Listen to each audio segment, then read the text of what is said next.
Assalamualaikum warahmatullahi wabarakatuh. Saya Yusnidar, mahasiswa Prodi Hukum dari Universitas Terbuka di Banda Aceh.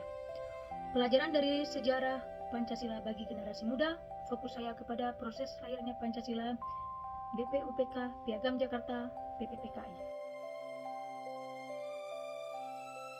Sidang BPUPK Piagam Jakarta yang kita kenal sekarang itu adalah dokumen penting yang merumuskan awalnya Pancasila.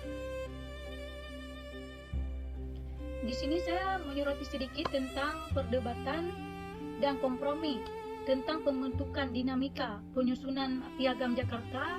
Di saat itu bagaimana cara mereka berpikir demi kepentingan bangsa oleh para pendiri bangsa di saat itu.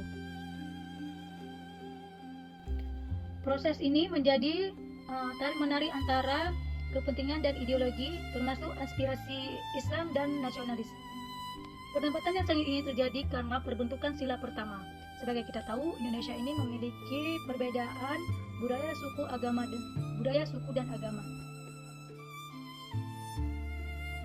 Sila pertama di saat itu yang berbunyi ketuhanan mewajibkan menjalankan syariah Islam, dan ini menjadi salah satu perdebatan sengit. Kenapa kita bilang seperti itu? Karena jika hanya berfokus pada menjalankan syariah Islam, bagaimana dengan yang lain? Dikarenakan kita Indonesia di sini kan memiliki banyak perbedaan.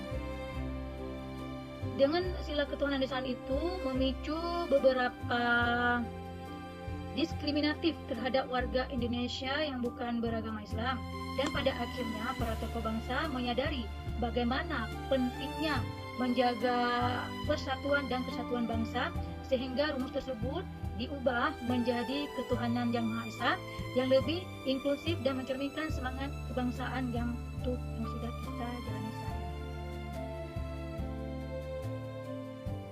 Nilai Pancasila yang paling menonjol saat pembentukan Piagam Jakarta, di situ kita bisa menilai bagaimana toleransi persatuan dalam beragama, bahwa perubahan sila pertama dari ketuhanan menjadi ketuhanan yang Maha Esa. Kita bisa melihat bukti nyata para petinggi bangsa di saat itu bagaimana mementingkan kepentingan bersama daripada kepentingan golongan. Para pendiri bangsa saat itu mereka menyadari bahwa Indonesia adalah negara majemuk yang masuk di situ. Kita di sini memiliki berbagai perbedaan dari suku, bahasa, budaya, dan agama. Dengan terbentuknya sila pertama, ketuhanan yang Maha Esa, di situ bisa kita melihat bagaimana kita saling merangkul dari semua elemen tanpa terkecuali, dan menunjukkan bagaimana para tokoh bangsa di saat itu memiliki visi yang sangat jauh ke depan, memikirkan untuk putra-putri bangsa di masa depan.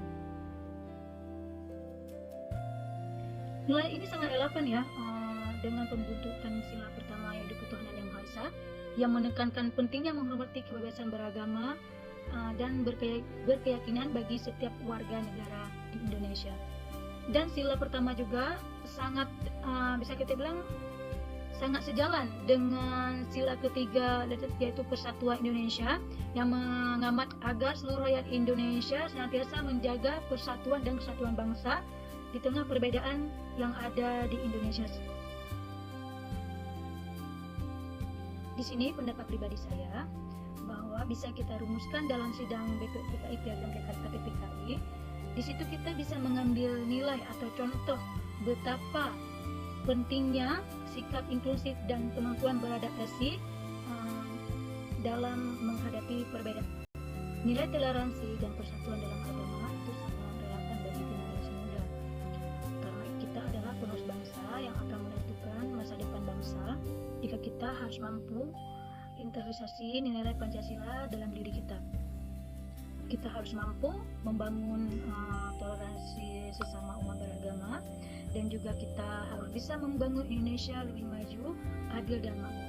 Saya percaya dengan semangat kita bersama, bahwa dengan gotong royong saling menghormati, kita dapat mengatasi segala tantangan dan mewujudkan cita-cita bangsa.